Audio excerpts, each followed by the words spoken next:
turning on the lights, spreading a tablecloth, and laying out the tableware.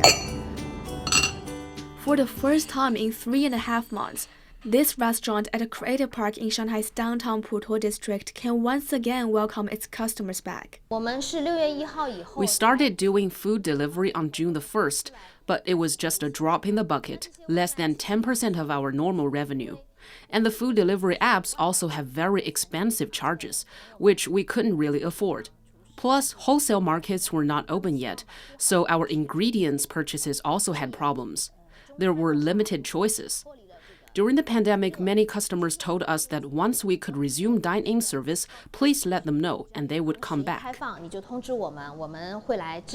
From mid-March to the beginning of June, Zhu says the restaurant had no revenue, but still faced a lot of costs, from labor to property management.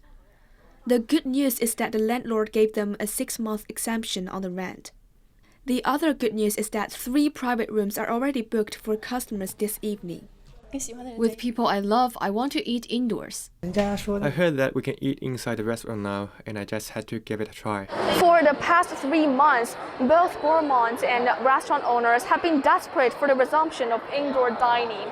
And the return of the dining service means people can now meet their friends for a comfortable meal, and business people can have a place to meet their clients and partners. The hustle and bustle of the city life is back again. I'm thinking about moving my company here, so we're talking about the details. Today is June 29th, and dine-in service is available, so we wanted a face-to-face talk at the cafe. It's more convenient now. Before, we could only eat while standing, and that was no good. This Hunan restaurant in a shopping mall in downtown Shanghai was seeing long lines by noon today. And for lunch, it welcomed enough customers to fill 70 tables of seats. I saw the notice on the official account. It's finally opened. I've been missing the taste for a long time. I wanted to come on the first day that dine-in service has resumed. I want to eat everything: spicy Sichuan and Hunan food, hot pot, Japanese food, and barbecue. And facing even more potential customers after the resumption of dining service, the restaurant is now busy getting fully prepared. We are now calling our chefs back from Changsha, as many of them returned to their hometown in Hunan during the outbreak. They are on their way back now. We expect our business will be back to what it was before the outbreak by this weekend. People lining up for 10 hours a day. This shopping mall, Shanghai Global Harbor, estimates some 20% of its business relies on the catering sector. And that should be an important engine for the mall's growth.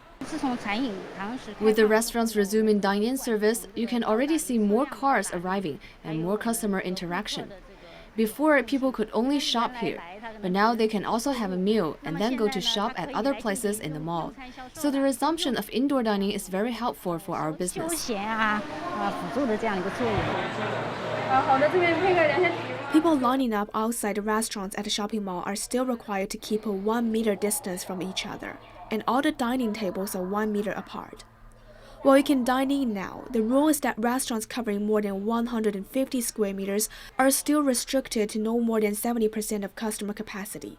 For smaller restaurants, it's only 50%. So the ones who can get in now are very happy indeed.